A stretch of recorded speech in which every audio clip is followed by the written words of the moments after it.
Solomon as Beggar by Ginzberg. Banished from his home, deprived of his realm, Solomon wandered about in far-off lands, among strangers begging his daily bread. Nor did his humiliation end there. People thought him a lunatic because he never tired of assuring them that he was Solomon, Judah's great and mighty king. Naturally, that seemed a preposterous claim to the people. 86, the lowest depth of despair he reached, however, when he met someone who recognized him. The recollections and associations that stirred within him then made his present misery almost unendurable.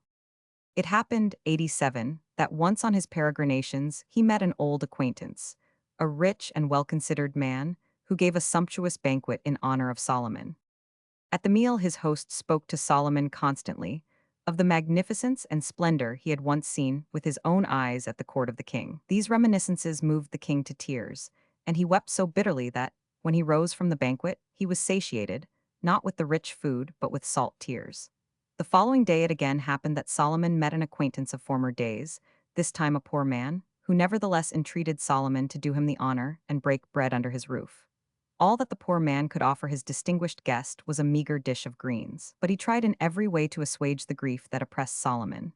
He said, "O my lord and king, God hath sworn unto David he would never let the royal dignity depart from his house, but it is the way of God to reprove those he loves if they sin. Rest assured, he will restore thee in good time to thy kingdom." These words of his poor host were more grateful to Solomon's bruised heart than the banquet the rich man had prepared for him. It was to the contrast between the consolations of the two men that he applied the verse in Proverbs: "Better is a dinner of herbs where love is, than a stalled ox and hatred therewith."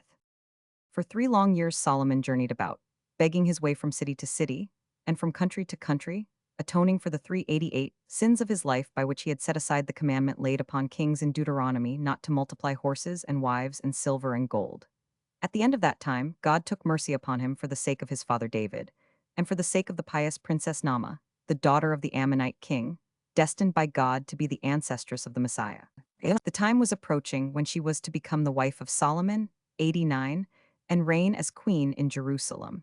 God therefore led the royal wanderer to the capital city of Ammon. 90, Solomon took service as an underling with the cook in the royal household, and he proved himself so proficient in the culinary art that the king of Ammon raised him to the post of chief cook.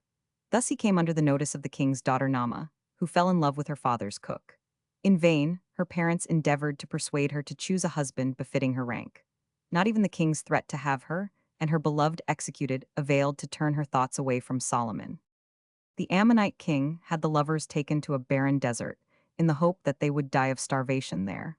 Solomon and his wife wandered through the desert until they came to a city situated by the seashore.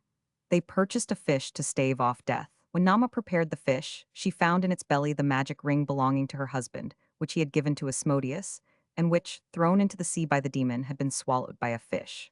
Solomon recognized his ring, put it on his finger, and in the twinkling of an eye he transported himself to Jerusalem. Asmodeus, who had been posing as King Solomon during the 3 years, he drove out and himself ascended the throne again. Later on, he cited the king of Ammon before his tribunal and called him to account for the disappearance of the cook and the cook's wife, accusing him of having killed them. The king of Ammon protested that he had not killed, but only banished them. Then Solomon had the queen appear, and to his great astonishment and still greater joy, the king of Ammon recognized his daughter. Solomon succeeded in regaining his throne only after undergoing many hardships. The people of Jerusalem considered him a lunatic because he said that he was Solomon. After some time, the members of the Sanhedrin noticed his peculiar behavior, and they investigated the matter. They found that a long time had passed since Benaiah, the confidant of the king, had been permitted to enter the presence of the usurper. Furthermore, the wives of Solomon and his mother Bathsheba informed them that the behavior of the king had completely changed, it was not befitting royalty, and in no respect like Solomon's former manner. It was also very strange that the king never by any chance allowed his foot to be seen, for fear, of course, of betraying his demon origin. 92, the Sanhedrin, therefore, gave the king's magic ring to the wandering beggar who called himself King Solomon, and had him appear before the pretender on the throne. As soon as Asmodeus caught sight of the true king protected by his magic ring, he flew away precipitately. Solomon did not escape unscathed.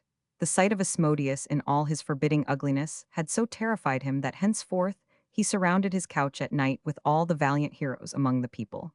93.